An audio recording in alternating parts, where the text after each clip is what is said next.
Our hero, Dan Woosung, conquers the world of martial arts, also known as Hu, and earns the title of Fist King because he uses his fist alone during fights. Unrivaled by everyone, one day he is ambushed by a bunch of goons from the demonic faction. He kills many of them except two. These two are quite strong, and not beyond killing their own comrades in order to meet their means. Their cruelty and the symbol on their weapon expose their identity to Woosung. Woosung rushes towards one of them while claiming to finish him off with 10 strikes. But each strike misses his vital points, because he is restrained by his opponent's companion with thin threads all over his body. When he strikes 9 times, the puppet master tightens his thread on Woosung, holding him in place as the other opponent pierces his body with his sword. Even before taking his last breath, he is able to strike his enemy the 10th time in the jaw. With that, his life ends as Dan Woosung, who wishes to hit his enemy once again before his death. He awakens in the Juhua safe house as Lee Jin-yeon, who is the eldest son of the Yunha merchant group. When he wakes up, he checks himself for injuries and is surprised to find none. But when he glances at his new face in the mirror, he first thinks someone has just put a mask on his face. Then he rejects this idea after some inspection. After the maids leave to call for a physician, he decides to learn about his new situation and searches around. While moving, he realizes that this vessel of a body is quite fragile, as even moving around is a big task. Finally, he finds a journal titled Yunha Merchant Group, which is a large and famous merchant group in Juhua Mountain. After checking the journal, he realizes that he is in the body of Lee Jin-yeon, who seems quite a scoundrel, judging by the letters mentioning women and gambling. After some inspection, he concludes the possibility that he has reincarnated as Lee Jin-yeon. At that moment, his physician, Gong-sun, comes in with the smile of a cunning fox and subtly tries to check his pulse. Taking his hand away, he assures him that he is all right. Then the snake of a physician offers him dragon and phoenix soup, claiming it to be a tonic. But in reality, this soup is poison for someone ill like Jin-yeon. Instead of answering him, Jin-yeon subtly wants to know how many years it has been since he died as Dan Woosung, and concludes that it has only been a little while ago. It means his enemies are still alive. Thinking about his current physician and his old enemies, he becomes determined to kill all of them, now that he has another chance at life. The days have passed since Dan Woosung reincarnated as Lee Jin-yeon.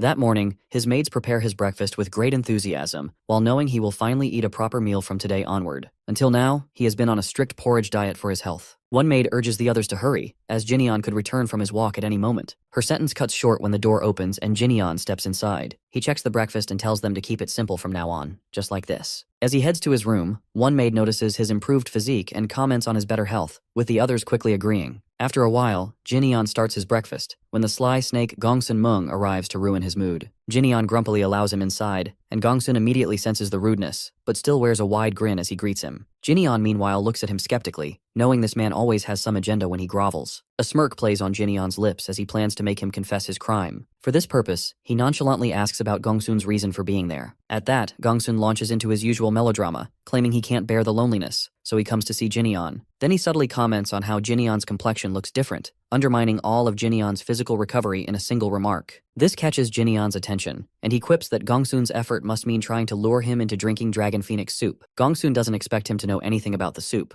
so he hurriedly explains that dragon phoenix soup is simply a nourishing tonic. Jin-yeon casually remarks that it's toxic. Gong-sun reminds him that he is his physician. Realizing he is about to be caught, Gong-sun immediately makes a dramatic gesture, declaring that since Jin-yeon clearly doesn't need him, he had better leave. Before he can even take a step, Jin-yeon's voice stops him. In a dark tone, Jin-yeon asks if Gong-sun is the master here, since he seems to come and go from his chamber on a whim. Seeing his expression, Jin-yeon laughs while clarifying that he is just joking, and Gong-sun nervously plays along. Then Jin-yeon orders him to bring writing tools, saying he wishes to write a letter. When Gong-sun complies, Jin-yeon tells him to write it instead. He dictates that Gong-sun needs to live in this villa because of a severe illness he is suffering. His next words catch Gong-sun off guard when he adds that his life is too long, so Gong-sun needs advice from his master on his next course of action. Seeing his expression, Jin-yeon asks why he stopped writing. He tries to laugh off Jin-yeon's words and asks him to elaborate, but before he can finish his sentence, Jin-yeon throws a chopstick at him. It scratches his neck slightly and pierces the wall behind him. Now truly alarmed, Gong-sun checks his wound. Jin-yeon's expression turns serious as he states clearly that he is no longer the Lee Jin-yeon Gong-sun knows. Gong-sun still tries to feign ignorance, but Jin-yeon decides that it is time to confront the snake. He explains bluntly that he knows the dragon phoenix soup is a tonic only for healthy people, but Jin-yeon's body is far too fragile to absorb it as a tonic, making it toxic for someone sick like him. And yet Gong-sun, despite being a physician, somehow doesn't know this. He made Jin-yeon drink the soup just the day before, and the next morning, he was clearly checking Jin-yeon's pulse to see the effects. Not only that, when Jin-yeon told him to leave the soup on the counter, his expression revealed unmistakable killing intent. Jin-yeon states that he knows someone like Gong-sun can't act on his own, so he tells him to write the name of his master on the letter. Gong-sun first tries a dramatic approach, asking how Jin-yeon could suspect someone as kind as him. Then he takes a deep theatrical sigh only to drop the act in the next moment and reveal his true colors. sneering that he didn't know a scoundrel like Jinyeon had a brain to figure out things. Jinyeon understands there is no longer any pretense. Gongsun coldly replies that his true intention is to kill him in silence. Now glancing at the servants, Gongsun decides their blood must also be shed to cover up Jinyeon's assassination. But before he can ready his poison needle, Jinyeon appears behind him, and with one swift attack, Gongsun is knocked down. Nonchalantly resuming his meal, Jinyeon comments that Gongsun really shouldn't get distracted during their conversations. While looking at his bruised hands from his earlier strike on Gongsun, he feels frustrated at his fragile body. All he needs is to recover the strength he once had in his past life. He knows that once he achieves it, he will be unstoppable, enough to face the entire Yunha merchant group if they are truly behind his assassination attempt. For that purpose, he must return to the group to investigate Gongsun further one day. The next moment, he stumbles and sits down as a sudden headache strikes. He remembers Gongsun, and then the memories of this body, Lee Jinyeon's body, rush into him all at once. After the shockwave settles, a tear slips from his eye as he learns the real story of Jinyeon. He was untalented and average, unlike his second and third brothers, who were smart and strong. To overcome his ordinariness, he did what no sane person would do. He began spending money on indulgences, which deteriorated his health to the point where, by the time he realized his mistake, there was no coming back. Under the pretense of helping him recover, he was sent to this villa, which was nothing more than a place of exile. But his clan hardly cared about their untalented eldest son living out his days here. Now living in Jinyeon's body, Woosung is determined to restart his martial arts training, something he had delayed because he lacked Jinyeon's memories. He feels frustrated at the real owner of this body, who wasted such a perfect body on indulgence. He decides to use his past life knowledge to make this body useful by acquiring some rare elixirs. When he steps inside the villa, his eyes catch sight of the money he has, and he feels relieved to know that he doesn't have financial problems. This means he can easily buy the elixirs he needs. Then his gaze falls on Gongsun, now nothing more than a corpse thanks to his earlier powerful strike. He decides to bury the body. From this day, a year passes in what feels like a single breath. One day, Mok In Seop, a guard squad member from the Yunha merchant group, arrives to deliver a letter for Jinyeon. He asks a maid about Jinyeon's whereabouts, and she points him toward the place where Jinyeon is meditating. As soon as Mok sees his built form, his eyes widen in disbelief because he can't believe he is really looking at Jinyeon. During this year, our determined guy has used every moment to strengthen his body. His energy core has now manifested, and he has re-engraved into himself all the martial arts essential for survival, such as the enlightened mobility art, enlightened body art, and rapid strides. Beyond that, he has also learned the white lightning 10-phase art, which allows him to control the lightning element. Through all this training, he has successfully reached the 4th phase of martial arts. But for someone like him, it is still not enough. At this moment, his training is interrupted by Mok's voice, greeting him and nervously introducing himself. Mok explains that he has brought a letter from the main clan. With calm grace, Jinyeon asks him to hand it over. Meanwhile, Mok can hardly believe his eyes. This is the same frail, coughing man he saw last year, and yet now, he stands tall and strong. His thoughts are interrupted by Jinyeon's voice, laced with sarcasm, reminding him that he is still waiting for the letter. Coming out of his daze, both Jinyeon and Mok settle down as he reads the letter. It informs him of his father's ill health, which has left him bedridden, though no reason is given. Hearing this, Mok voices his suspicions about the Ouyang clan. This clan is nothing but a group of vultures who demand exorbitant fees from the Yunha merchant group under the pretense of providing protection. Over time, the payments have increased to the point where they can no longer be paid lightly. He asks whether the Ouyang clan has done anything significant to deserve such a raise in pay. This truly angers Mok, who vents his frustration at the group, saying they have done nothing to deserve it. He recalls the incident when the Yuna group faced the Little Deity sect, which tried to impose a large sum of tax on their trade. At that time, the Ouyang clan casually told the group they had nothing to do with them, except when they needed to meet for some serious discussion. Mok adds that even the guard captain can't take action because Ouyang Hu is associated with the group.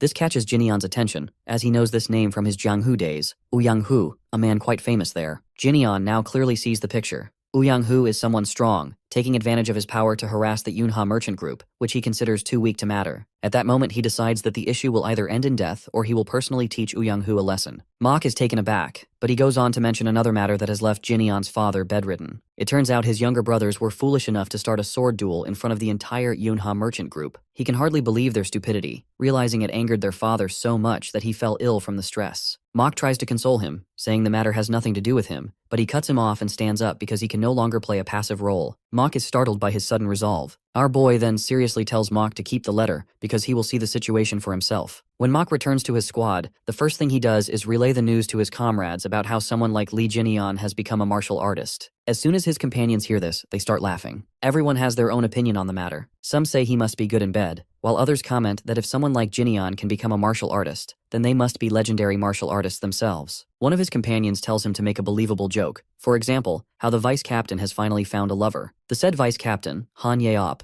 catches their conversation and becomes interested to know whether Jinyeon has truly regained his health after hitting the man who tried to move him. Then Han Yeop firmly states that Jinyeon has been a martial artist since childhood, thanks to the gifted body he possesses. Now Han asks the timing of Jinyeon's return. Mok shows his uncertainty about this matter, as he only mentioned that he is coming back. At that very moment they hear the announcement regarding Jinyeon's arrival, and they understand it is now. Then Han asks his subordinates to go and greet their young master. They are not happy to hear this, so he sternly reminds them that he is their master no matter what. Meanwhile, Woosung, seeing the opulence of the Una merchant group's palace for the first time, is truly surprised by how rich it is. In his past life, he had only heard stories about this group, but now, seeing it up close, he realizes that Jinyeon is not just well off, he is bloody rich. He tells his maids to rest since he is going to visit his father. As he walks ahead, he is surprised by the silence, as no one bothers to greet him. His wish is soon fulfilled when a large number of guards greet him with their swords. Then Han greets him, commenting on how Jinyeon looks almost unrecognizable. He also expresses his delight at seeing him healthy. Han's subordinates assume he is merely flattering Jinyeon,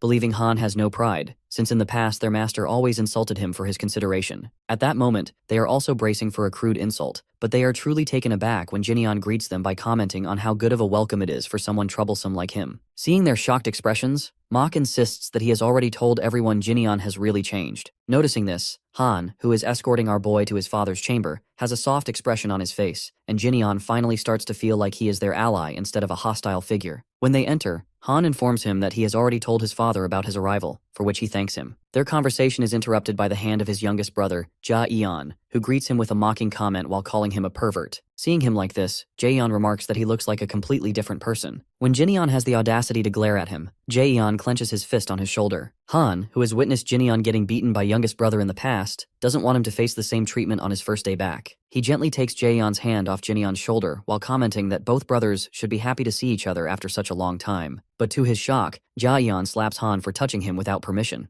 Jae-yeon doesn't like his poor behavior toward him and warns him, while asking if he is looking down on him. Next moment, he declares that he is ready to teach him a lesson. Before he can act, our dude slaps him hard enough to knock him to the ground. Jae-yeon is completely baffled by this. The next moment, Jinyeon clenches his fist on Jae-yeon's shoulder, letting him feel his strength, while expressing that he was quite excited on his way here. Jae-yeon shouts in pain, babbling profanities at his brother while calling him insane. Hearing this, our guy deadpans that he will be calling him Big Brother from now on. Meanwhile, Lee Hwa-yeon, the Una merchant group's second son, notices quite a commotion in front of his father's room. He asks Han about it, and the vice captain comments that there is an argument between his eldest and younger brothers. To hear this, Hwa-yeon immediately assumes it will be Jae-yeon harassing their eldest brother and rushes inside, worried about her big brother's ill condition. But he is startled to see it is actually Jinyeon, sternly warning his younger brother to be quiet when they are in front of their father's room. Then he notices middle brother presence. After a moment, Hwa-yeon settles in front of his eldest brother, who gives Jae-yeon a punishment to keep his hands in the air. Seeing him, Hwa-yeon feels relieved to see he is healthy. However, Jae-yeon is clearly unhappy with the situation. Jinyeon assures him that he is healthy now. Then he notices Hwa-yeon's injured fist and asks whether Jae-yeon did it. Hwa-yeon tries to brush off the question, but our boy furiously turns to his youngest brother and slaps him hard for raising his hand against his elder brother. Poor Jae-yeon has no choice but to comply if he doesn't want more beating. He can't believe he is the same weak Jinyeon who used to massage his shoulder because he was scared of getting another beating from his youngest brother. The scene brings a nervous happiness to Hwa-yeon's face, as he thinks about how Jinyeon is now beating Jae-yeon, while in the past, it was the other way around. Then Jinyeon also settles down. Hwa-yeon is curious about his change in personality and body, but instead of answering him, he simply comments that he has good eyes, as his gaze catches the scrolls in front of his middle brother. While opening one, he asks about the contents inside. Hwa-yeon explains that the scroll holds the list of employees who are going to accompany him to the conference room tomorrow. Then he checks the list of employees and notices Gongsun's name, as it is his main purpose to inquire about any employee. After checking the list, he immediately knows what he wants to know, that Gongsun, along with many other employees, is recommended by none other than Young-hoo. Then he seriously turns to his brothers and darkly asks whether both or one of them are working for Young-hoo. Both brothers furiously deny it, insisting they can't hand their merchant group over to that clan. He smiles, seeing that he doesn't need to eliminate his brothers because they are telling the truth. With a decision made, he gets up and asks whether all of the higher-ups will be at the conference. His nerdy brother answers affirmatively. At that, he declares his decision to attend the conference as well. Before they can protest, he leaves the room, ignoring their objections. They are completely dumbfounded to see their brother's sudden change in personality. At that moment, Jae-yeon wishes to go to Juhua Mountain as well. Meanwhile, Jinyeon stands in front of his father's room and enters with his permission. His father, the merchant group leader Seongmin, notices him immediately. He asks about the commotion outside, but Jinyeon just brushes it off while sitting down. Then he mentions how he has heard rumors of his father being under stress. His father confirms it by adding that he is always under stress, but now his old body is not strong enough to withstand it. Then his father raises his hand to touch his son's face, feeling how healthy and changed he looks. He asks whether he is really Jinyeon. When his father expresses his happiness to see him well and touches him tenderly, something stirs inside him. As Woosung, he never knows the feeling of having a parent, but he knows how it feels to have a father. He remembers his father as someone strong and broad-built, but now, taking his hand in his own, he realizes how fragile his target has become. At that, he consoles him, saying he is going to get rid of all that has brought him to this condition. His father doesn't believe it, but he stresses that Seungmin doesn't need to worry about anything as he is the one to handle it. Seeing his determined expression, even his father starts to sweat. The next day, everyone gathers at the Yunha Merchant Group's conference room, where Hwa-yeon is briefing everyone. Woo Young-hoo is also present there. His subordinates, who are wondering about him, immediately notice Jinyeon's presence. Woo Yang assumes that Jinyeon has come here to solidify his position in the group. Meanwhile, after Hwa-yeon finishes his briefing, he asks whether anyone has any objections. Before he can proceed, Woo Young-hoo raises his hand, saying he has a demand to make. He suggests a person who can serve as a guard for Jinyeon, as he currently doesn't have one. At that, a commotion stirs within the Yunha Merchant Group over this intrusion, as there are already plenty of employees recommended by Woo Young-hoo. But the person who tries to speak against it is threatened by Woo Young-hoo, which shuts him up. Then Woo Young-hoo asks whether anyone has any objections to his suggestion. Everyone remains silent, too scared to speak. Just as he is about to proceed, our boy raises his hand to remind him that he does, in fact, have objections. He then seriously gives his own suggestion to fire the squad guard leader, Woo Young-hoo. The Yunha Merchant Group members grow worried upon hearing this, while the Woosung clan chuckles, assuming he must be joking, as Woo Young-hoo is considered necessary for the merchant group's security. Woo Young-hoo, however, is arrogant. He informs our boy that he has been bedridden for so long that he doesn't know he has no right to fire him. The next moment, Jinyeon does what no one expects. He punches the land so hard that it almost shakes the building. Then, deadpanning, he reminds this snake that despite Woosung's influence, he is forgetting that Jinyeon is the real master of the Yunha Merchant Group.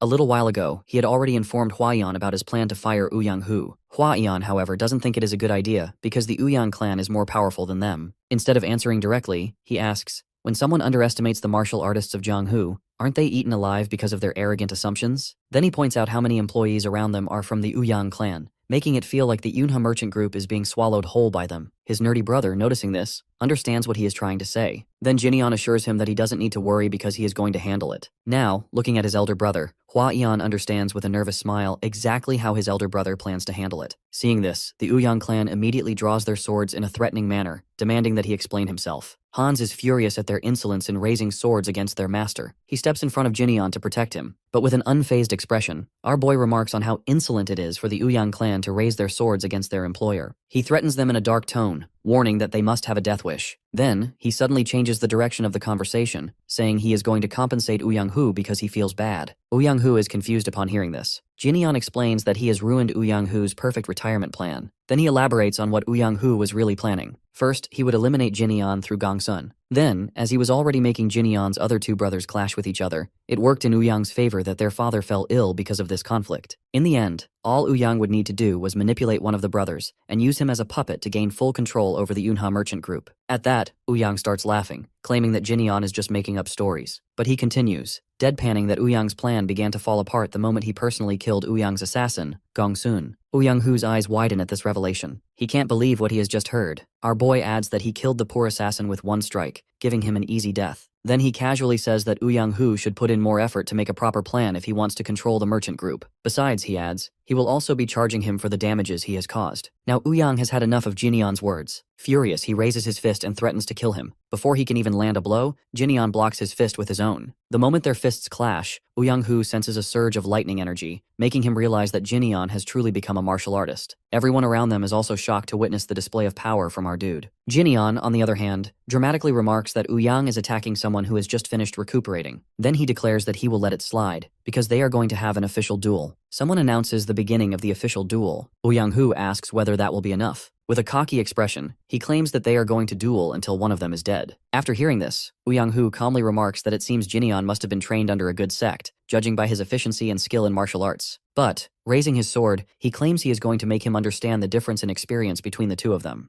Jinyeon, however, swiftly dodges his attack and doesn't appreciate the taunt about experience. While ducking, he drives his fist into Woosung's gut, declaring that he has 100 years more experience than Woo Young-hoo. Woo Young-hoo coughs up blood, unable to comprehend the true scale of Jinyeon's skill. Jinyeon, on the other hand, activates his enlightened mobility art and promises to show Woosung what the real difference in experience looks like. Now moving at the speed of lightning, he strikes at Woosung, who manages to block the blow with his sword. The two clash repeatedly, immediately, Woosung slashing with his blade, Jin countering with his bare fists, but every strike our boy throws is blocked by Woosung's sword. During their fight, Woosung is completely confused by Jin techniques because it's nothing like how a rookie would fight. His skills match those of a seasoned martial artist. However, despite this, Woosung is determined to finish Jin off. Seeing his stance, his subordinates are pleased, thinking their captain is finally about to end the fight. With that, Woosung activates his three-form sword art. Jin immediately ducks his head to avoid the strike and activates his rapid strike. He moves so fast that Woosung doesn't even sense his change in position. The next moment, Woosung takes a devastating punch to the jaw. The impact is so powerful that it's visible even from the main house. Servants witnessing the scene murmur in confusion, while his father, wearing a proud expression, declares that his eldest son has mastered martial arts. When Woosung collapses, his subordinates rush to his side. Seeing their captain's condition, they are furious. One even glares at Jin, but he silences him instantly with a deadly threat. Another subordinate admits that there were no irregularities in the duel. However, before leaving, he warns that if this is the way Jin wishes to act, then the Woosung clan will adopt the same method to take revenge on the Yunha merchant group,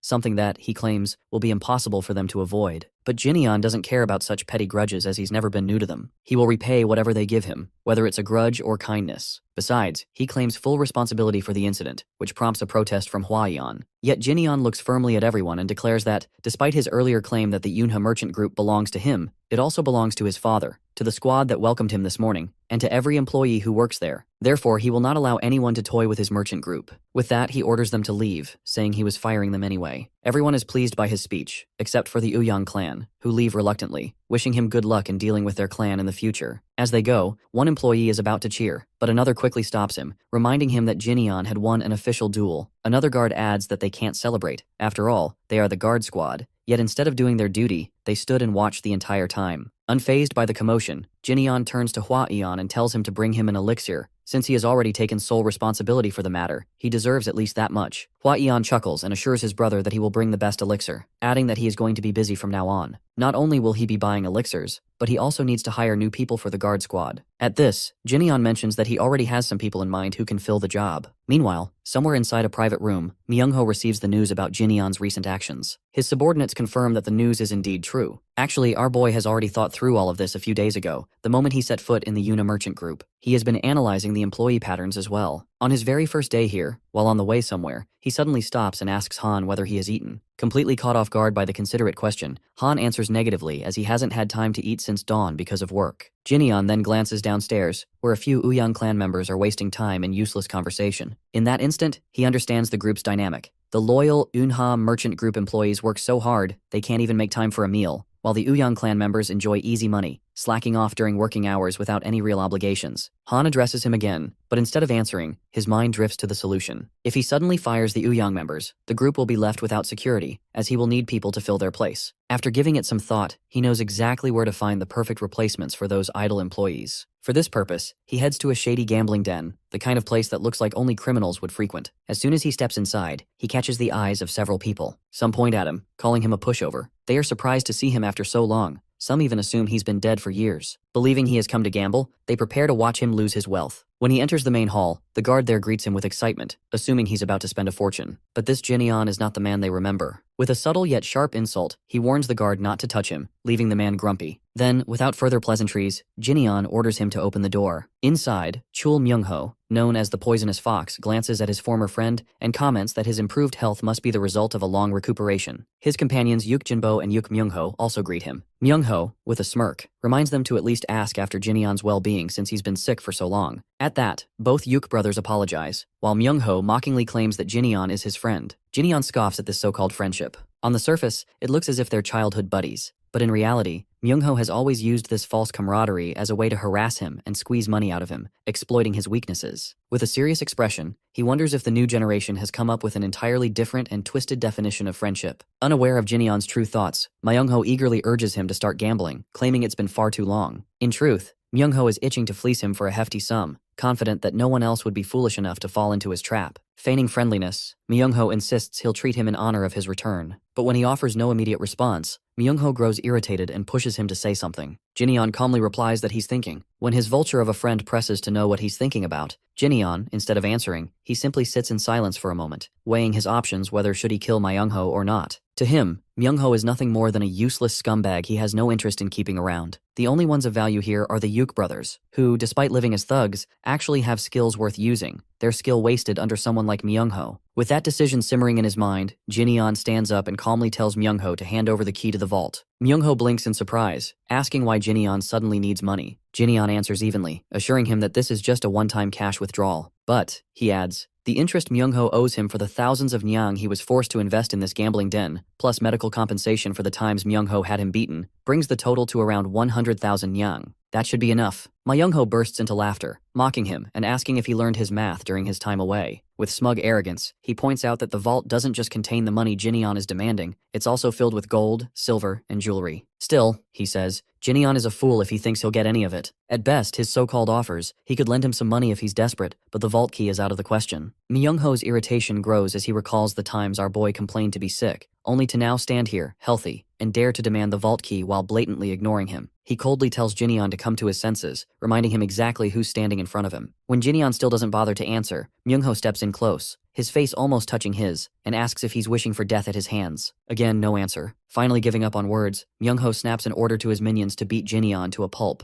One of the Yuk brothers grabs him from behind, preparing to slam his head onto the table. But Jin-yeon's expression darkens. This, he realizes, is him being kind. The next moment, he hurls one Yuk brother straight into the wall. The other rushes forward, but Jin-yeon sidesteps, using the table for leverage, and in a flash shatters his ankle. That brother goes down instantly. Jin-yeon turns back, surprised to see the Yuk brothers rising again despite their broken bones, their eyes completely devoid of fear. That sight actually excites him as he's fired up now to get them. Both brothers charge at him together, but within seconds, Jin-yeon vanishes from their line of sight. In the blink of an eye, he's behind them, moving with blinding speed. He grabs both of their heads and slams them together, reminding them coldly that he's not going to warn them again. Now, with the rowdy brothers down, the only one left is cowardly Myung-ho, who's been hiding behind them. Jin-yeon turns to his old friend with a sinister smile. Myung-ho, trying to mask his fear, nervously speaks to Jin-yeon in a friendly tone, suggesting he should tell his friends about learning martial arts, all while keeping one hand hidden behind him. He eyes him suspiciously, questioning his reason but responding with his usual calm demeanor. When Jin-yeon steps toward him, Myung-ho's fear spikes, and he reveals the knife, warning him not to come closer. He tries to remind himself there's nothing to be afraid of as it's just Jin-yeon after all. With determination, Myung-ho rushes forward, planning to end the fight in a single strike. He smirks from behind the table, thinking it will shield him. But Jin-yeon kicks the table aside, and in the next moment, one punch from him shatters it into pieces. All that remains is a stunned, speechless Myung-ho, whose head he seizes in his grip.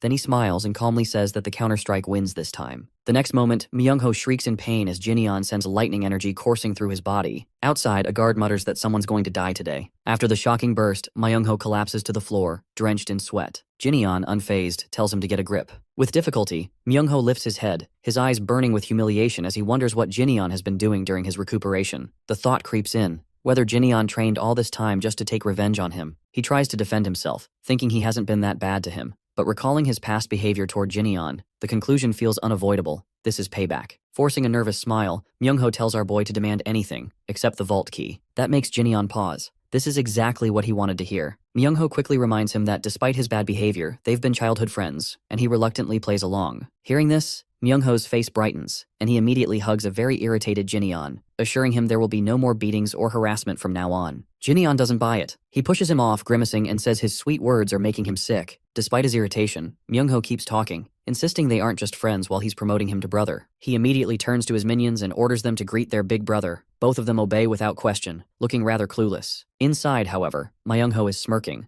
thinking how Jin-yeon is someone who once lived at his feet and followed him like a puppy. The moment he gets the chance, he plans to grab his guards and run. He's certain he can deal with any other problem afterward. On the other side, Jin-yeon addresses the twins directly, telling them that when he calls someone brother, that bond lasts for a lifetime. The Yuk brothers glance at Myung-ho for approval, and Myung-ho urges them to swear, declaring that they are now sworn brothers. The twins immediately pledge their loyalty to Jin-yeon as their big brother. Myung-ho feels satisfied with the progress, until his blood runs cold when Jin-yeon darkly orders the Yuk brothers to step aside, saying that he and Myung-ho are going to decide who the real big brother is. Despite Myung-ho's protests, the twins leave the room. Now completely unsettled, Myung-ho has no idea what his true motive is. Our dude calmly reminds him that he was the one who made money by exploiting the twins. That's not the right way, so now Jin-yeon is going to take responsibility for them. Knowing full well that the brothers are worth more than money, Myung-ho protests furiously, accusing Jin-yeon of not only beating him, but also trying to take the brothers away. He snarls that it would be better to kill him outright. As rude as the remark is, Jin-yeon decides to grant the sentiment by kicking Myung-ho in the jaw the next moment. He coldly tells him he's doing a great job and proceeds to use him as a punching bag until Myung-ho finally understands that Jin-yeon isn't bound by any reluctance to kill him. At last, Myung-ho mumbles that he'll give him what he wants, but Jinyeon casually tells him to say it aloud. Defeated, Myungho finally agrees to hand over the key. Jinyeon smirks and reminds Myungho that he should show that he's begging for his life. Myungho still has the audacity to scoff at the demand, mocking whether he should be more respectful instead. He learns his lesson quickly when Jinyeon throws him aside, leaving him to wonder if he's gone insane. As soon as the Yuk brothers see him, they immediately turn to ask whether he's lost. With no choice left, Myungho confesses that he is lost and that from now on, they will be serving Jinyeon. The sheer humiliation makes Myungho feel like crying. For a brief moment, he thinks like a sensible human being and decides to let the brothers go so they can have a better life with the Yunha merchant group. But when both brothers look at each other and agree to serve Jinyeon,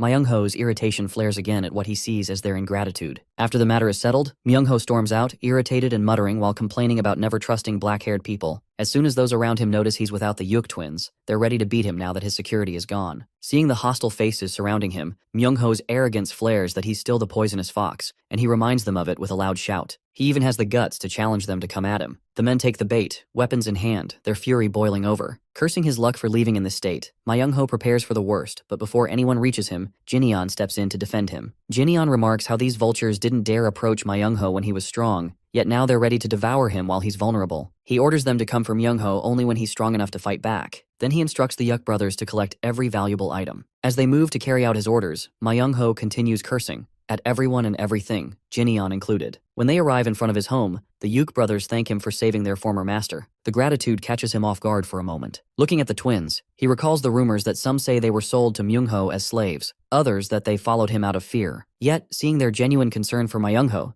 Jinyeon smiles softly to himself, realizing that understanding true human nature is far more complex than it seems. Meanwhile, from behind a pillar, someone watches carefully, making sure that Jinyeon is truly there. Now, in the present, things fall back into rhythm, but Jaeyeon is not happy with the progress. He is still grumbling about not having a quiet day until his big brother returns. He remembers the sudden appearance of money and jewels from the gambling den, along with the Yuk brothers, and the thought makes him fume with resentment. The next moment, he sees a cart coming inside with new supplies. Hwayeon checks them carefully, instructing his servants to be cautious with the goods and leaving the cart there, explaining that the items are quite precious. Seeing this, Jaeyeon grows curious about the contents of the cart. His eyes brighten when he spots a 100-year tuber fleece flower, so rare that people line up since dawn just to gather one. He assumes it must have been brought in at his order. At that moment, their father steps outside. Hwayeon quickly rushes to him, reminding him that it is still too early for him to be out in his condition. Jaeyeon, however, is far more interested in finding out for whom his father brought so much elixir. He recalls that Jinyeon only needed one, so he is hopeful he might get at least one for himself. But his face pales when he hears that all of them are for Jinyeon.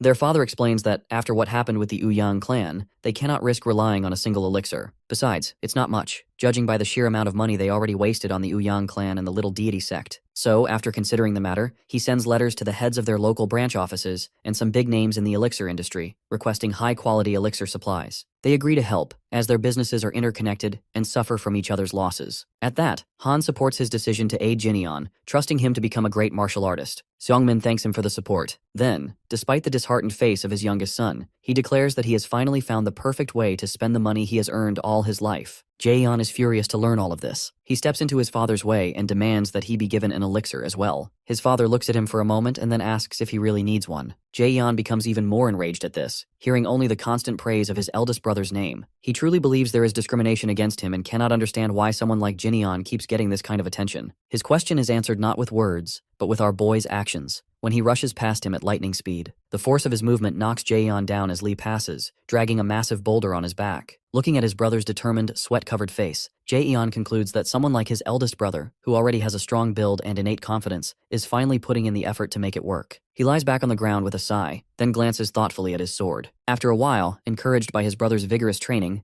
Jaeyeon begins practicing his sword art on a training dummy. He recalls the move Jinyeon had used on Ouyang Hu during their official duel. After some training, he sighs, frustrated that he can't fully grasp the extent of Jinyeon's skill, all while cursing him under his breath. Almost as if summoned by that thought, Jinyeon appears before him, startling his poor baby brother. Nervously, Jaeyeon asks about his walk. Jinyeon explains that he's finished with it. Then, realizing what his youngest brother has been doing, he offers him his sword and tells him to review the move Ouyang Hu used against him, while adding praise for his brother's skills. Embarrassed, Jaeyeon realizes that his brother had been watching his training. Taking the sword, Jaeyeon gets up and with determination attacks the dummy. Feeling cocky about his move, his confidence is instantly crushed when Jinyeon calls it sloppy. Jaeyeon, now irritated at his brother's sharp tongue, snaps back. But the next moment, Jinyeon's fist comes at him, only for Jaeyeon to block it at the last second with his sword. Then Jinyeon explains how he destroyed Ouyang Hu's feint, closed the distance, and left him completely helpless, forced only to defend. He says all this while still kicking at his younger brother. Jae-yeon tries to reason with him, suggesting they talk things out instead of resorting to fists, but Jin-yeon, clearly in the mood to train his brother, doesn't listen. Left with no choice, Jae-yeon grabs his sword again and decides to go along with it. When he rushes forward to attack, he's stunned to see Jin-yeon simply vanish. An instant later, Jin-yeon ambushes him from behind, remarking that normal people show their true potential when they're cornered. With that, he draws back his fist to punch, but stops just short before it can hit Jae-yeon. Scared, Jae-yeon falls back onto the ground, clearly thinking he might be killed. Jin-yeon explains that in swordsmanship, stabbing has a lower success rate than slashing. He adds that Woo-young-hoo used a one-hit kill technique, attempting a three-form sword style against him. This technique requires extreme caution, so Jin-yeon measured his speed carefully in order to counter it. Otherwise, he would have been finished that day. While raising his sword at his brother, Jin-yeon recalls his match against Woo-young-hoo. Someone like Woo-young would have been finished before he could even draw his sword if he still had the full potential of his past life body. But right now, his body hasn't even reached a quarter of the strength he once possessed as the Fist King. Because of that, he can't simply celebrate a win against Woo-young-hoo. His thoughts drift to his assassins from demonic faction, and the realization that they are even more powerful than him. This fuels his determination to surpass the strength he had in his past life. His reflection is interrupted by the voice of a maid, informing him that he has a visitor. Before leaving to attend to his guest, Jin-yeon pokes his younger brother on the forehead once again. Somewhere else, a group of men are discussing the ridiculous rumor they've heard that a womanizer like Jin-yeon actually knows martial arts. Gu-eung, who doesn't believe the story, explains how last night he went to the gambling den in a drunken state. There, he spotted Jin-yeon with the Yuk brothers, loading items from the den. He immediately recognized him, but before he could return after throwing up, he was gone. Jujeruang and Sima-guk then state that they came here to verify the rumor themselves. When they open the door to his chamber, they find him inside with the Yuk brothers. Seeing his muscular build, they quickly shut the door again and ask the maid whether he is really Jin-yeon, or if some merchant group has adopted him. The maid confirms it's truly their young master. The men look like they're about to faint, trying to process the shocking difference between the Jin-yeon they just saw and the frivolous playboy from the 4 heavenly kings they thought they knew. At that moment, Jin-yeon opens the door, scaring the life out of them. He calmly orders his maid to feed the twins and give them a large amount of food, as they eat a lot. Once they leave, he turns his attention to his old crew, who are clearly terrified of him. He asks why they're there. Too frightened to explain, they simply pray for their own safety. Sima-guk, Jujaryang, Gu-eung, and our boy Jin-yeon form a group known as the 4 Heavenly Kings, whose main purpose is to indulge in women and wine. Now these 4 friends are sitting together, finally enjoying a quiet meal. While looking at them, Jin-yeon remembers Myung-ho, who also claimed to be his friend, but these idiots are different. They're more like partners in mischief, their world revolving almost entirely around women and wine. Jaryang breaks the silence by asking about Jin-yeon's well-being, while Gu-eung checks his muscles, unable to believe that Jin-yeon has actually been training. Sima, however, silently observes both his demeanor and his physique. He concludes that this transformation isn't something training alone could achieve. Jin-yeon has truly become a martial artist. Then they ask about his source of martial arts knowledge, since it's impossible for him to be self-taught in such skills. Jin-yeon gives them an ambiguous answer, saying he was just lucky. Sima remarks that it must be something like the legends they've only heard about in the Jianghu. Jaryang adds that he almost didn't recognize him at all. Then, out of nowhere, Jin-yeon states that their friend, Jin-yeon, is dead, which makes their expressions shift immediately. Still hopeful, Jaryang asks about their next course of action. Jin-yeon explains vaguely that he has a debt to repay, and in order to settle it, he's preparing the Yuna merchant group. His current goal is no longer to drift aimlessly, but to become stronger. Gu-eung and Jaryang are dumbfounded, murmuring to each other about this sudden change. Sima, however, wears a more serious expression. He recalls the time when Jin-yeon left under the guise of recuperating, but Jin-yeon knew it was actually a form of exile. He had been disheartened,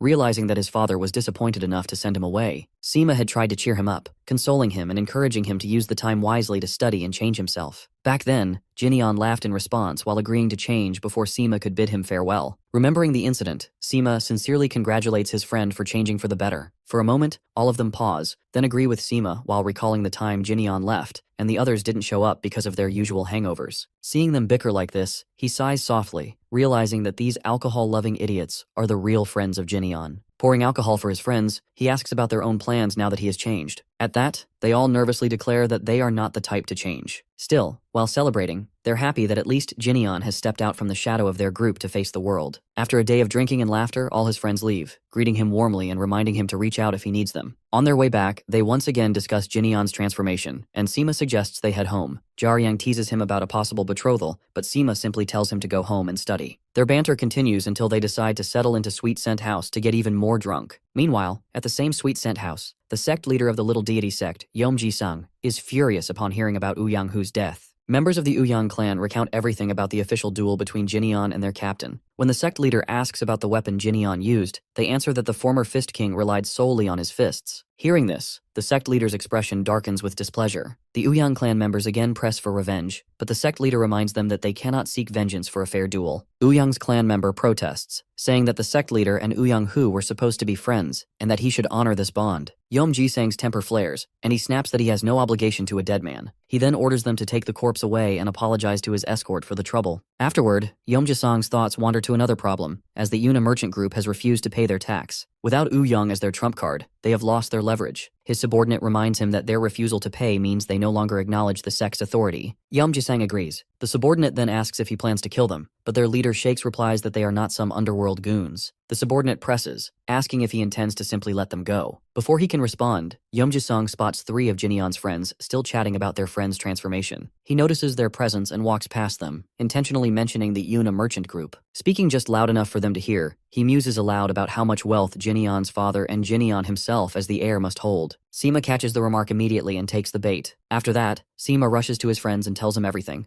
but Jinion only yawns at the news. Sima reminds him that they might attack at any moment, especially since they no longer have a security squad after eliminating Ouyang Hu. Meanwhile, Jinion is already thinking about the little deity sect, which is something Mok has already informed him about. After a brief moment of thought, he asks Sima where the sect members are now. Sima replies that they're at their base. Jinion then tells him to come inside and hands him a robe to put on. His loyal friend complies while asking again about their exact location. Jinion answers that they're at the guard squad's warehouse. When Sima realizes that he plans to head straight to the little deity sect's base, he freaks out. He reminds Jinion that it's just the 2 of them, while the entire sect will be there and they don't even have a proper plan. While taking out his weapon, Jinion clarifies to his friend that this is the plan. Then, pressing the knife lightly against Sima's throat, he orders him to lead the way. His poor friend has no choice but to guide him to the little deity sect's base, where dozens of guards stand watch over the main gate. Finally, at the entrance, Sima reminds him that he's useless in a fight. He calmly tells his friend to leave, as he's going inside alone. Sima is a little disappointed by the dismissal and warns him again about the danger of charging into a place with hundreds of guards. But Jinion simply slams the door open and declares that he's going to do exactly what he used to do in his past life. As Dan Woosung, our boy's life rule is simple: never back down from a fight. Not when he's just an orphan struggling with the world of Jianghu, and not even during his reign as the Fist King. Even now he refuses to step aside, especially when it comes to his love for battle. The moment everyone notices the door swing open, they turn toward him. But our dude strolls in without a trace of fear and asks for their leader. One guard, furious at the intruder's audacity, steps forward to beat him. But Jinion moves faster, while grabbing the man by the neck and knocking him down in one swift motion. The guards warn him that he's standing in their den. Before the fight escalates, the sect leader himself appears, drawn by the commotion, and demands to know his identity. Jinion calmly claims to be an assassin. The sect leader is amused as he's never in his life seen an assassin walk in so brazenly. Then his eyes fall on Jinion's bruised fist, and a memory stirs about the conversation he had with a member of the Ouyang clan. In an instant, he realizes exactly who stands before him: Jinion. Our dude haughtily replies that he might be Jinion. This brightens the sect leader's face, as he certainly wasn't expecting someone like him to barge into his territory, but it makes things far easier. He fully intends to take advantage of this opportunity. Without hesitation, he orders his guards to seize him. Meanwhile, our guy recalls the last time he fought multiple opponents in his past life. As the battle begins, he's aware that his current body isn't at the same peak strength as before, but that doesn't mean he can't enjoy the fight. With each strike, he knocks down guards left and right, punching and flooring them in rapid succession. Some guards instinctively back away, shaken by the monstrous strength he displays while fighting so many opponents barehanded. Then suddenly, he freezes for a moment as an arrow slices across his cheek from behind. Turning with a smirk, he cheekily accuses the sect leader of showing off his flashy weapon. The sect leader admits the sword is indeed expensive, and one he rarely uses, but for someone like this powerful intruder, he's willing to make an exception. Then, at the sect master's order, the guards at Jinion's feet pin him in place, while dozens more perch on the roof with loaded bowguns aimed at him. Our boy thinks with bitter irony, so the sect master doesn't even have the honor to fall alongside his own men. But suddenly, he hears Sima's voice calling out to him, followed by a knife sailing through the air. Jinion catches it mid-flight and in one smooth motion deflects all the incoming arrows. The force of the deflection also loosens the guard's grip on him. The sect leader stares in disbelief at what he's just witnessed. Our boy gives his loyal friend a thumbs up, then turns back to the fight. He hurls the blade toward the sect leader, the edge grazing past the man's neck. In a dark tone, he declares that the sect leader is the only exception for whom he's willing to use a blade instead of his fist. Now desperate, the sect leader orders his subordinates to kill him. But before he can react, our boy is already upon him, fists ready. The cowardly leader doesn't hesitate to use his own lover as a human shield. In a swift, controlled strike, Jinion punches the man while simultaneously pulling the woman to safety. He tells her to leave, then turns his gaze back to the sect leader, now cowering like a cornered animal. Just like every other opponent Jinion has faced, this man realizes he can't possibly be the heir of the Yuna merchant group. Only a professional martial artist could fight like this. To save his life, the sect leader offers Jinion a generous sum of money. Before the man can even finish his sentence, our boy slams a fist into him, knocking him to the ground. With cold finality, Jinyeon declares that he doesn't need money from someone who values it more than human life. After beating him thoroughly, he ends the man's life, his expression twisted in disgust at the sight of this scum's blood. With the matter settled, Jinyeon leaves alongside his friend and the sect leader's lover. Sima offers to escort the woman, and Jinyeon agrees. The two part ways. As they walk, the woman quickly recognizes Sima. Flustered, he unmasks him while she tells him that she's seen him many times at the Sweet Scent House. She thanks him sincerely, and promises to treat him to high-quality wine the next time he visits. He brushes off the offer, declaring that he won't be going to any betrothal next time. She comments softly on his transformation. Glancing at his friend, he calmly says that he's willing to embrace change, inspired by Jinyeon's own transformation, while Jinyeon, for his part, is already thinking about breakfast. After freshening up in his chamber, Jinyeon settles in for breakfast with the Yuk brothers. He encourages them to eat as much as they like. Delighted by his generosity, they ask if they can eat 7 times a day, to which he casually agrees without a second thought. Then they notice the injury on his face and ask about what happened last night. The question pulls him back to the memory of the ambush, which was an event that genuinely shook him. It's not the sort of thing that would have rattled him in his past life, but now, it makes him realize that he must go beyond his usual training. He needs to keep pushing himself, both to prepare for revenge against the demonic faction and to keep strengthening the Yuna merchant group. At that moment, he's informed about receiving a parcel. Opening it, he finds a letter from Gu-eung in the box. The letter jokingly praises him for improving while pointing out that he only had 1 drink last night. In truth, Gu-eung had gone to deliver something on his father's request but forgot about it, so now he's sending it over instead. He ends the letter by bidding Jinyeon farewell and reminding him to get stronger, for the sake of their scoundrel group. When Jinyeon opens the box, he finds several century-old tuber fleeceflower roots. He is amazed to realize that these herbs might be nearly 5 centuries old. This means they can help him raise his lightning 10-phase art to the 5th phase. Then he checks another pouch with a box inside. Inside, he finds a letter from the Taiho merchant group addressed to his father as a token of friendship. He concludes that his father must have used his connections to ask the Taiho merchant group, which is one of the richest in the Central Plains, to deliver these precious items. When he opens the box, his eyes widen at the sight of azurite essence, which is a treasure trove for martial artists. It is second only to the legendary natural wineberry, the moonflower, and the 10,000-year snow ginseng. This elixir is so rare that martial artists would kill for it. As he inhales its scent, he is certain it is truly azurite essence, having tasted a few drops in his past life. What he can't understand is how his father managed to get his hands on it. Then, without hesitation, he tosses each tuber fleeceflower roots to each of his Yuk brothers, instructing them to guard his room while he focuses on circulating his energy. He also orders them to eat the roots once he emerges from his room. One of the Yuk brothers eyes the item in his hand with curiosity. Jinyeon explains that it's something that will make them stronger, but warns them not to lose it, because of his valuable its. One of them is astonished to hear this, then casually reveals that his father brought plenty of similar elixirs, just for him. Jinyeon sighs, finally understanding that it all comes down to money. After consuming the rooty, Jinyeon sits cross-legged in his room, meditating and gathering energy for the next 2 hours. The taste is bitter, but he thinks that's what makes it so much like martial arts itself, painful, yet rewarding. Soon he feels heat surging into his core from the elixir, and he's relieved that he has been training the vessel of this new body. But suddenly, a burning pain erupts through every part of him. He tries to suppress it, but it grows more and more unbearable. Gritting his teeth, he decides to tackle it head-on, channeling his energy to subdue it. After several agonizing seconds, he finally breathes a sigh of relief as the pain fades and his core begins to cool down. Then he uses his lightning art, a triumphant smile on his face as he realizes he has reached the 5th phase. Looking at his body, he notices that he reeks of alcohol, thanks to his body's old owner's alcoholism. With a smile, he bids the old Jinyeon goodbye. Now it's time to attempt the azurite essence, which is not an easy process. Most bodies scatter like a sand cup in the furnace under its effect, but he knows he has to endure it. In the next moment, he senses the spirit energy of the essence surrounding him, as if testing him. At first, he decides to suppress his greed for power, but then he changes his mind and pushes against the energy, determined to surpass it and become insanely strong. 7 days pass while he remains confined in his room, working with the energy. His nerdy younger brother grows worried about him. He is stopped by Yuk brother, who reminds him that their master strictly forbids anyone from entering the room. Before the nerdy brother can say anything, a large explosion erupts from his room, and he stands there like a ghost, eyes blazing with purple lightning. The Yuk brothers are stunned by the sight, but Hua-yeon, the smartest among them, immediately recognizes it as the infamous energy deviation by the stench in the air. They rush to him as he collapses on the floor. The Yuk brothers try desperately to wake him up.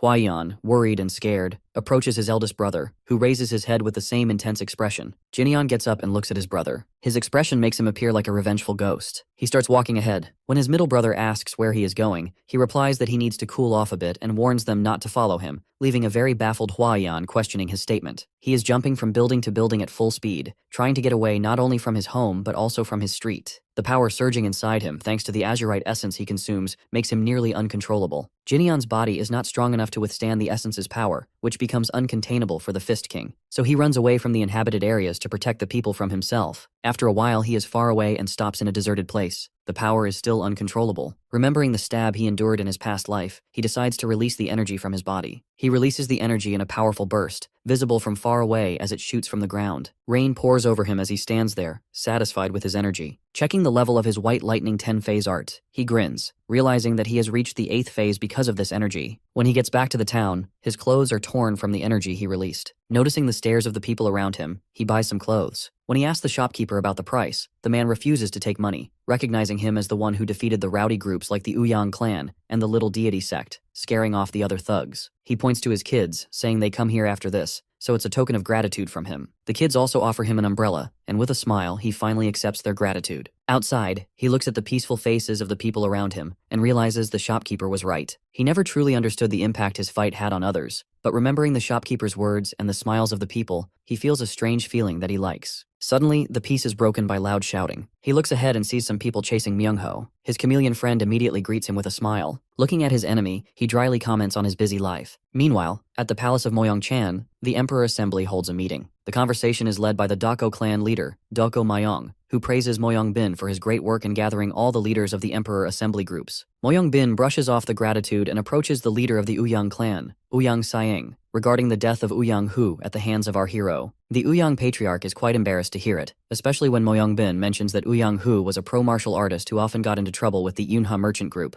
Now, the head of the Emperor Assembly and the leader of the Namgong clan laugh at him. Woosung-hu had also held the title of one of the strongest martial artists, yet they find it ridiculous that someone like him was defeated by a mere member of a merchant group. The leader of the Woosung clan tries to reason that Woosung-hu had already been banished from the clan, but he darkly expresses his intent to teach Jinyon a lesson, to make him recognize the supremacy of his clan. On the other side, our dude and his self-centered friend are being chased by the Crimson Reaper Alliance group. They demand that he hand over Myung-ho, who informed Jinyon about these wannabe kings in the downtown district. Myung-ho explains that these people stole the books he had for his auction business. He then asks his former friends about his hand's condition. Showing his bruised hands, Myung-ho jokes that he can hear them. Seeing this, he turns to the underworld goons and asks them to return Myung-ho once his hands are fully healed. Everyone starts mocking the sanity of our dude, casually talking to them like this. But when Jinyon doesn't react to their mocking, they realize he is not an ordinary guy, that he carries an oppressive aura. Still, they are angry and decide to beat him. One of the punks stops the others and comes forward. He asks Jinyon if he really knows their true identity. The next moment, he is about to threaten our dude, but he doesn't get a chance to finish his sentence before a hard poke from Jinyon sends him crashing into a wall far away. Everyone is shocked to see it. Unfazed by their expressions, Jinyon casually tells them to get lost, saying it's time he eats something, otherwise he might kill them out of hunger. It's better for them to come another time. He even adds that either he or Myung-ho will find them for their fight later. Finally, the Crimson Reaper gang understands and bids them goodbye for now. Now Myung-ho has the audacity to ask him to buy him something, especially noodles. He even mentions that when Jinyon beat him last time, he almost died because he was starving, and rambles on about the importance of food for his recovery. Finally, Jinyon tells him to shut up, saying he should just ask him without adding too much. Then they head to Jinpyong's place to eat noodles.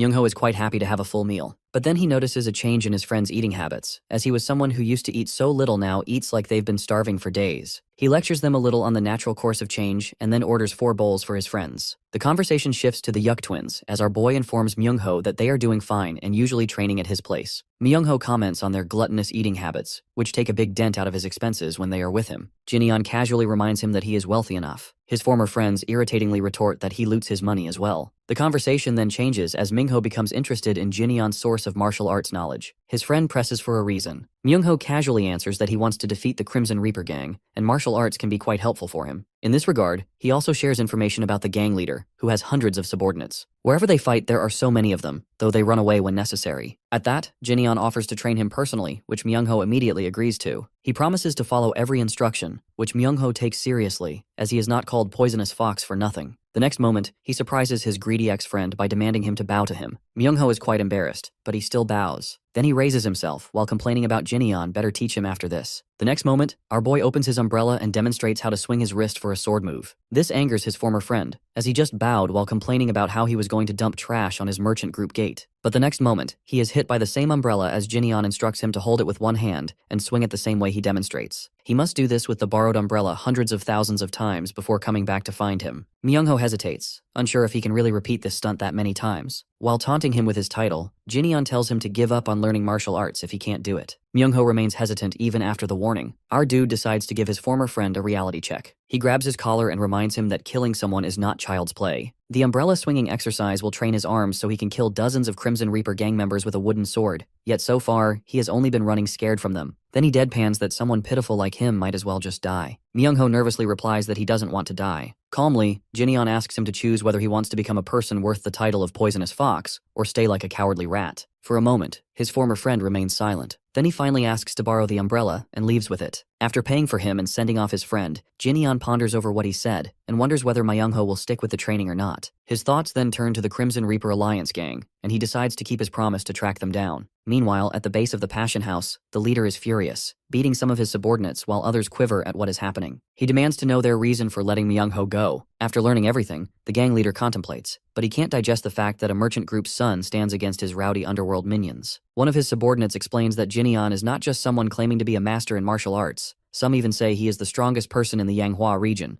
but seeing their master's expression, he doesn't finish his sentence. The leader then orders the others back to the group tasked with finding both of them. He deadpans that he wants both Myungho and Jinyeon dead. Meanwhile, our boy is also learning about the Crimson Reaper Alliance and its leader. One of the Yuk brothers informs him that the gang is infamous for tearing apart their opponents. Up until now, they have killed many prominent leaders of different sects, such as the Napio sect, the Horn sect, and so on. After doing this, he absorbs these smaller factions in the Yukon region, making his group even larger. As a result, establishments and businesses in the Yukon area have no choice but to pay tribute money to the Crimson Reaper Alliance, regardless of the type of business they run. They are after Myungho because of the same tribute money. Jinyeon then explains that the gang has taken over his former friend's auction house. The Yuk boys agrees, noting that something like this would likely be done by the gang. After learning all of this, our guy realizes he has no choice but to find the gang. Otherwise, his merchant group will be dragged into the mess once they learn his identity. While at the Yukon shopping district, inside the Passion House, the madam is instructing her subordinates when they suddenly hear a loud shriek. They immediately rush to the girl. One of the escorts informs her that the girl is with the leader of the Crimson Reaper Alliance, but then they grow worried about another girl who is still inside with the leader. Seeing the girl's condition, the madam tells her subordinate to escort her to her room and let her rest, while she checks on the new guest. Meanwhile, the subordinates are instructed not to disturb the leader of the Crimson Reaper. Jongwa then approaches her new guest, who is none other than our boy. She tries to flatter him, but he directly asks about the Crimson Reaper leader. Jongwa asks if he has an appointment. He even asks if he will find the leader upstairs. Jongwa hesitates, wondering about his identity, but admits anyway that the leader is upstairs. As he heads upstairs, he warns her to evacuate the others, as he is going to meet the leader. Seeing that the other girl is still inside, she tries to warn him about the leader's immense strength. However, our boy is unfazed as he moves ahead. In front of the leader's group, the guards warn him that this is a restricted area, but he keeps going. When a guard tries to stop him, he simply throws him behind like he is nothing. The other guards of the Crimson Reaper Alliance prepare to fight, asking whether our oblivious boy even knows who they are. He calmly asks again about the whereabouts of their leader. It seems everyone around is part of the Crimson Reaper Alliance, as a large number of men hurry toward him with the clear intent to kill. Jinyeon, on the other hand, calmly tells them that he also intends to kill them. One of them comes at him with a sword, but he grabs the man's head and throws him away. Another goon rushes at him, but he dodges the attack and kills him with his own weapon. He then rips open the door of one room, but it's not the right one. He wonders aloud whether he needs to destroy the doors of every room in order to find the leader. Without hesitation, he bursts through every door on this floor, but the leader is in none of them. He concludes that he needs to search for him on the next floor. After a while, on the 5th floor, the leader is sitting in his room when the door suddenly smashes open. His subordinate immediately informs him that the person who did it is none other than the merchant group's son they are searching for. It seems the leader also notices the chaos outside and casually asks whether our boy is there to pay the debt of his former friend. Jinyeon, however, casually comments that the leader is on too high a floor. The leader asks whether he is afraid to climb higher while fighting the welcome party of his subordinates. Our boy moves ahead, calmly telling him that it's his specialty to perform these kinds of stunts. When he comes face to face with the leader, the rowdy man looks like a giant compared to him. The so-called giant notices the height difference and grins, declaring that his specialty is looking down on others. Looking at his haughty expression, Jinyeon knows that he is the typical kind of underworld thug,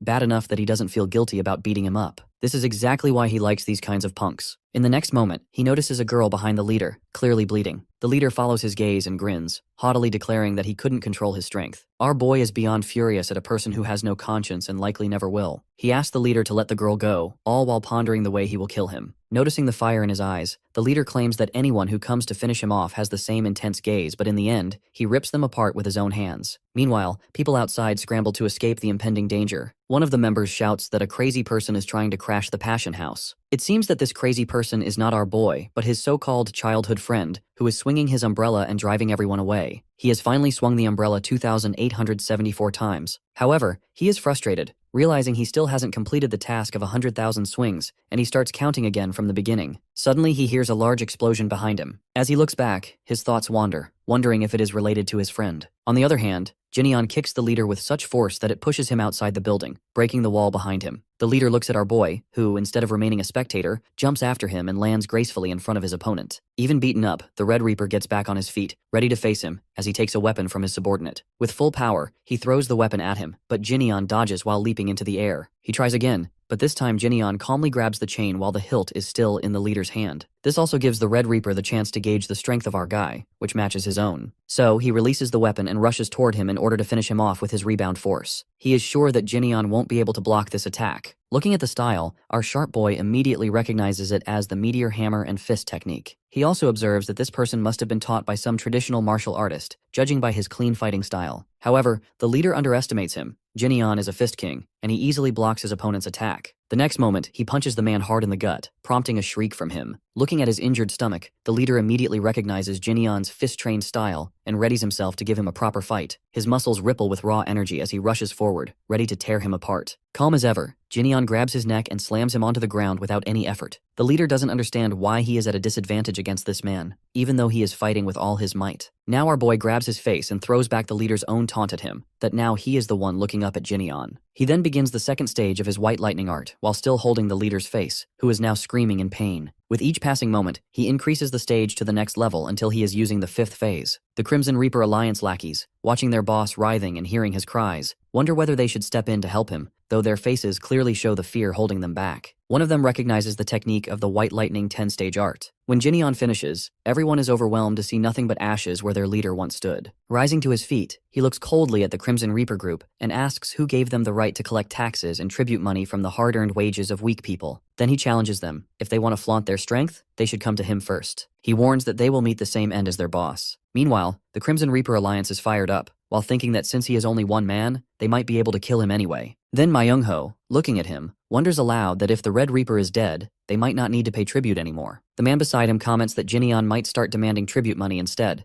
but Myung-ho immediately denies it, defending his childhood friend. He knows that his friend already has enough money to never stoop to such means. Then he starts counting his umbrella swings once again, which prompts a passerby to comment on his antics, calling him crazy. With each strike Myung-ho swings his umbrella, he recalls the time when Jinyeon asked him whether he truly wanted to be a rat or a poisonous fox, like he claimed to be. He knows that every person has a spark in their heart to do something, and it is his own responsibility to nurture that spark. He understands that his friend wants to be strong to the extent that it borders on madness, but suddenly he stops, looking at his friend fighting the Crimson Reaper goons, and declares that he is the poisonous fox, not a cowardly rat. After dealing with the Crimson Reaper Alliance, Jinyeon doesn't even wash the blood from his clothes when his concerned nerdy brother shows up at his door. He makes an excuse that he was out for a drink. His middle brother has come for some advice on some matter, but the concerned one wants answers about the blood. Our boy consoles him, while explaining that it's not his, which his brother has already guessed. Then Hwa-eon finally gets to the point that he came here because he wants to send the merchant groups something as a token of their gratitude for providing such precious elixirs. First, he wants to send something to Taiho Merchant Group, but wants to know how much the medicine they send is worth. At that, Jinyeon remembers that the said group is the one who sent the azurite essence, and answers that the value is so high that someone like him cannot even measure its worth. His brother is baffled, unable to comprehend what could possibly be given for something so valuable. Jinyeon believes that sending goods or money is not a good idea. To his brother's surprise, he proposes forming a merchant alliance instead. He further explains that besides big names like Taiho, there are also smaller groups like the West Escort Establishment that don't have any official form of protection. An alliance like this would be a good way to repay them by offering protection. Hwa-eon is hesitant, feeling it seems bigger than what they can handle. Jinyeon advises him to start small. Just include Taiho Merchant Group and the West Wind Escort Establishment for now as a way of repayment. The nerdy brother, already busy planning, wants to know the rules and membership fees. Jinyeon tells him not to charge any fees for now and to keep the rules simple. His brother wants to know about the purpose of the alliance. At that, he remembers the words of the escort establishment representative who had asked for his protection after he drove out 2 gangster organizations from that town. So he states that their purpose is to protect the lives of merchants. Besides, he wants to form a proper line of communication so they can reach him in dire situations. His brother points out that conditions may arise which even big groups like Taeho Merchant Group cannot handle. For example, if someone from the underworld of Jonghu harasses them, what kind of action would he take? He states firmly that he will personally handle such matters, which makes his brother hesitant. But he explains that since the merchants gave him medicine that made him stronger, he can do this much for them in return. Then comes the issue of naming the alliance. Hua Yan suggests calling it the Great Merchant Alliance, but he refuses, not wanting it to sound like the Crimson Reaper Alliance, and corrects it to the Great Merchant Association. At that point, Hua Yan also reminds him that ever since his scoundrel brother came back, his workload has increased. He apologizes, but Hua Yan brushes it off with a smile, saying it's better for merchants to keep themselves busy. At that moment, one of their subordinates comes shouting that a new problem has arisen. When asked, he reveals in a panic that Lord Ouyang and his disciples have personally come. Meanwhile, the said group is sitting in the main hall of the merchant group. Lord Ouyang is still furious about the humiliation he received during the Rulers' Association meeting, so he emphasizes to his disciples that each of them must take turns fighting Jinyeon because he wants to give him a painful death. Besides, their family name cannot be restored with just one victory. All of them comply immediately. Then Shin Sobaek asks whether his 2 companions are going to use weapons, since he is going with a bare-handed fight. Ouyang Myung agrees to use his fists as well, but Woon is not as confident and intends to use his sword. His brother mocks him for this, but Woon reasons that Jinyeon is someone who has defeated someone like Ouyang Hu, who had plenty of experience in Jianghu. Myung, however, scoffs at that, believing Ouyang Hu was not strong enough. Finally, he arrogantly orders the servants to summon Jinyeon to come personally, but instead the Yuk brothers arrive and inform them that they are to come to the annex by the invitation of their master. After a while, the guests stand in front of our boy, who is already waiting for them. He welcomes them, and all 3 martial artists introduce themselves. He is, however, surprised by the presence of Lord Ouyang, who apologizes for coming unannounced, but admits he couldn't resist coming to witness his strength. Jinyeon understands they are here for a duel and asks about the specific format. Lord Ouyang suggests that he fight all of his disciples, since they want to learn from him, while stating the rules. Whoever loses consciousness, becomes immovable, or falls from the ring will be declared the loser. Jinyeon accepts the simple rules and asks to begin the match. The first is Myung. Lord Ouyang is quite cocky about his son's victory. Meanwhile, Myung senses that it doesn't feel like he is facing just a merchant's son, but rather a seasoned Jianghu warrior, which makes him realize that Jinyeon's victory over Ouyang Hu must have been genuine. Jinyeon asks about his weapon, but before Myung can even finish his haughty reply, he receives a hard punch from Jinyeon that sends him crashing against the far wall. The cup in Lord Ouyang's hand crushes from the shock. Jinyeon calmly reminds him that he can draw a sword if given the chance, then challenges the next opponent to step forward. Then Woon decides to go next and asks Shin to take care of his brother, which Shin agrees to. Once he stands in front of our boy, Woon is ready to unleash all his power and techniques, and Jinyeon wants him to do so in order to have a good match. With that, the match begins. Without wasting any time, Woon draws his sword. With a swift motion, he rushes toward our dude, trying to strike him, but Jinyeon easily dodges. At the same time, he notices that Woon is indeed a fine swordsman. However, Jinyeon is sharper, as he begins making his moves after carefully observing the pattern of Woon's swordsmanship while dodging. That is why he can now evade every strike with just his bare hands. Now it's time for Jinyeon to go on the offensive. He starts with the 5th phase of his lightning art and lowers his energy level to the 3rd phase. Woon braces himself, trying to block the attack with a sword swing. In the next moment, Jinyeon sends a lightning roar attack straight at him, knocking his opponent down with a single strike. Shin doesn't believe it. Myung suggests that they should stop the duel because if all 3 of them are defeated, it will bring even more shame. However, Shin is not willing to back away from the opportunity to fight someone who uses only bare fists, since he himself has trained in palm strike techniques. He requests a spar with our boy. Seeing his fists, Jinyeon becomes genuinely excited to fight someone with real skill. With that, both fistmasters clash. The clash continues for a while, with Shin striking and Jinyeon dodging, but Shin grows annoyed that Jinyeon has only been defending until now. Determined, he decides to unleash his ultimate attack and see how Jinyeon will block it. He unleashes his whirlwind wheel-crushing palm strike, creating a small tornado surging toward Jinyeon, who grins at the impressive move. However, he remarks that it is too big. Calmly, he grabs Shin's foot firmly, making him shout in pain, and then throws him hard onto the ground, commenting that he got a good duel. Myung is sulking because they don't gain anything good from this defeat. Seeing the displeased face of Lord Ouyang, Jinyeon doesn't understand the reason behind it. Meanwhile, Lord Ouyang is trembling with anger because he realizes that Jinyeon is truly undefeated, and bringing in another person would be useless. The problem is that the ruler association's pride will be crushed, and he and his clan will also be mocked by this defeat. Deciding on another tactic, he asks Jinyeon to take a walk to the market. He notices the peaceful environment there and comments that Jinyeon must have many suppliers from this place. Without wasting more time, he offers Jinyeon membership in the ruler association. He explains that Jinyeon doesn't need to enroll his whole merchant group as he can join as an individual, and his merchant group will still be protected. Jinyeon is taken aback by the offer, knowing that this association already includes the names of great clans. But he raises the issue that the ruler association is forged from clans who left the Murim alliance, which was once composed of the 9 great sects. Lord Woosung confirms it while making the excuse that they are just friendly rivals of the Murim alliance. Jinyeon thinks about the information he received that the Woosung clan only recently joined the association and now wants to save their reputation after the defeat. Lord Woosung also confirms his suspicion by admitting that his subordinate, Woosung Hu, was spreading strange rumors about Jinyeon, which badly affected the clan reputation, though he himself has nothing against him. That is why he wants Jinyeon to join the ruler association, to save face. This, he believes, is his best chance to show his association that someone like Jinyeon is under him. Jinyeon asks what will happen if he refuses. Lord Woosung points out that he won't lose anything by joining it, and as a merchant's son, he should understand that. Jinyeon retorts that he has nothing to do with an ordinary martial arts group when he doesn't lack money. Then he dismisses him, ending the conversation. At that, Woosung becomes truly furious and threatens whether Jinyeon wants his whole group massacred, which momentarily stops our boy. Woosung warns him that he has enough power to wipe out the entire merchant group while sparing Jinyeon's life and turning him into a public enemy. He asks if Jinyeon really thinks he is strong enough alone to crush an entire clan, let alone the ruler association. Before he can continue his threat, he receives a strong punch from Jinyeon, who warns that he will kill him first and then wipe out his whole clan afterward. He even claims he'll send the blame to Woosung's eldest son, warning that it's better if Woosung doesn't test him. Lord Woosung still has the audacity to call his words the most vile he has ever heard, and accuses him of being a man with no shame or restraint. With that, he releases his poison-toed broad strike, which is a technique Woosung specialists are trained to use against leaders of the 4 great clans. He is confident that even with all his power, Jinyeon cannot withstand this strike. But he freezes when he realizes that Jinyeon is emitting lightning strokes that are devouring his poison. In the next moment, Jinyeon punches him so hard that Woosung slams into the wall and collapses to the ground, coughing blood. Jinyeon comments that Woosung is much weaker than he pretends to be. Woosung tells him to kill him now, because no matter the outcome, Jinyeon will become a public enemy by doing this, and the ruler association will come after him as well. No matter what happens, Woosung insists, Jinyeon will definitely lose. Hearing this, Jinyeon steps closer to Woosung, whispering darkly that he will make him regret those words for the rest of his life. After a while, everyone sees Jinyeon dragging Lord Woosung by his hair. They are shocked by his condition, especially his sons. Myong protests, but Jinyeon shuts him up, warning that he will suffer the same punishment as his father. Another son worries about their father's life, but Jinyeon answers that he is alive for now and orders his subordinates to prepare a carriage. The eldest son of Woosung demands to know his reasoning for doing such a thing. Jinyeon replies that their father had threatened to slaughter his merchant group and frame him as the culprit, which leaves everyone stupefied. Then he announces that he is going to the ruler association to report the matter himself. He asks Woosung guards to come with him as witnesses. Before he can continue, Shin points out that the ruler association doesn't have a headquarters. He informs him that meetings are usually held at the homes of the clan heads. In this way, he can go to the Moyong clan estate, which is the closest. With that, he orders his guards and the Yuk brothers to keep an eye on Lord Woosung's disciple and sons. Then he turns to his middle brother and orders him to make a report to submit to the Murim alliance about today's incident. They then head toward the Moyong estate. Meanwhile, in the carriage, Woosung is bound by ropes and asks about their destination. Jinyeon answers him. Next moment, Woosung asks his guard to bring him some water, as he is parched. The guard hesitates, unsure whether our boy will permit it. But Jinyeon, on the other hand, is amazed that the lord of a clan himself is asking for water, yet he doesn't comply. He realizes this person must be an assassin. With that, he burns him with his lightning. Then the driver asks about the incident, but Jinyeon tells him to keep going. He then turns to another guard and asks about his assassin association. He explains that it is called the Gold-Silver Assassin Group, as they are usually categorized by gold or silver rank, and he himself is a silver rank assassin. Jinyeon then asks Lord Woosung about the cost of hiring such people, but Woosung is reluctant to answer. So our boy threatens to break his body parts, which forces him to comply. He admits that he paid 800 nyang, far more expensive than their usual rate, but our dude points out that it wasn't worth his life, because the assassin group leader was supposed to kill him after he will massacre the entire merchant group. Killing assassins, he explains, is the usual way for clans to cover their dirty hands. He adds that this is the typical way clans clean their tracks. In this way, his life is worth no more than 800 nyang, and he advises the assassin to train harder to raise the value of his life. Jinyeon changes his tone, saying that someone who kills people for money should not be called human at all, and he even claps sarcastically for the assassin's life purpose. Then he casually points out that their group of 3 assassins now has 1 injured and 1 dead. After a while, they reach Moyong estate. Everyone recognizes Lord Woosung, and they are curious about both the situation and Jinyeon's identity. Finally, Moyong Bin, the leader of the Moyong clan, arrives and asks about Woosung's condition. Then he turns to Jinyeon and introduces himself. Jinian also introduces himself, though he doesn't quite understand, because the last time he checked, Moyong-chu was the clan leader. Bin asks about the reason behind the Uyang clan leader being dragged in by Jinian as if he were some criminal. Jinian offers to answer and explains the entire situation. One of Bin's subordinates points out that this is a grave matter, especially since the Murim alliance will soon get wind of it. But Bin stops him and asks Jinian's purpose in bringing this issue directly to him. He says he doubts Jinian fully understands the danger of the ruler association, so he assumes Jinian has come to reveal the truth in advance. Then our boy asks about his strategy to tackle this problem, as it may ultimately fall on him. Bin thinks the real answer is to eliminate the danger, but someone like Uyang Sang's murder can easily escalate into making the entire Uyang clan his enemy, while putting him under the surveillance of the Murim alliance. At that moment, Uyang starts shouting at Bin, claiming that he is the one who caused all this chaos, that his mockery pushed him into doing it. Then he pleads with him for help, promising he will do anything in return. Knocking him down, Bin declares that Uyang has no shame left. He then orders his men to arrest the assassins while keeping them alive under watch. Afterward, he politely apologizes for all the mess caused by Uyang, assuring that the ruler association will no longer support the clan. Then he invites Jinian to join him for a meal, and Jinian agrees. After a while, the meal is laid in front of both of them, and Jinian eats to his content. Meanwhile, Bin cannot even understand how someone like Jinian, who defeated the Uyang clan patriarch, can exist. To test him, he asks what strategy Jinian will adopt to resolve this matter, since no matter what, he cannot kill Sang but must handle it in a reasonable way. Jinian asks about his plan instead. So Bin begins outlining his plan, to send Sang to the Murim alliance, which can free them of Sang's deeds and shift the responsibility onto the Uyang clan. Besides, to preserve their standing, the ruler association is ready to take the damage, and he is sure that other clan leaders will agree. Jinian likes the plan. Then he asks whether the former clan leader, Moyong-chu, went through the Golden Basin hand-washing ceremony, which is a kind of retirement ritual. Hearing this, Bin comments that Jinian is slow on the news of the Jianghu world because his father has been missing for a year. He is taken aback by it. Bin explains that they sent a search party of main branch members but didn't get any trace of him. At that moment, our guy thinks it is the same time he reincarnated into Jinian's body. It means that along with him, Chu also died. So he questions whether Chu had any hostility with the demonic faction. Bin answers that the demonic faction has been silent for 20 years, and if they were to rise again, he would have noticed it. Besides, he doubts that the demonic faction has any reason to target his father. At that, he remembers his past life, where he also had nothing to do with the faction but was suddenly ambushed and killed. To assess the situation, he asks how far Bin's father would go if he were ambushed by a number of swordsmen. Bin replies that his father is not someone who can be defeated by mere swordsmen. Our boy then points out, what if those swordsmen had blade-proof bodies? This leaves Bin confused. Now recalling his last incident when he tried to attack those assassins, he remembers how they survived even after being struck by his 9th phase lightning energy. He knows that no ordinary man can endure even the 9th phase lightning energy if he strikes with his current body power. He doesn't believe that someone like them can withstand his strength. So he concludes that they must have blade-proof bodies or something equally impossible. If men with such power, including the sorcerer who once controlled his body, were to join forces, he thinks only someone beyond heaven could face such a force. So he is certain that Bin won't be receiving any trace of his father or the demonic faction, yet he still doesn't understand the reason behind their secrecy or their true motive in doing this. Meanwhile, in a secluded place, a woman known as the Heavenly Demon addresses a man called the Sword Demon and informs him that they have found the Sword King. The Sword Demon then orders his faction to prepare for the hunt for the Sword King.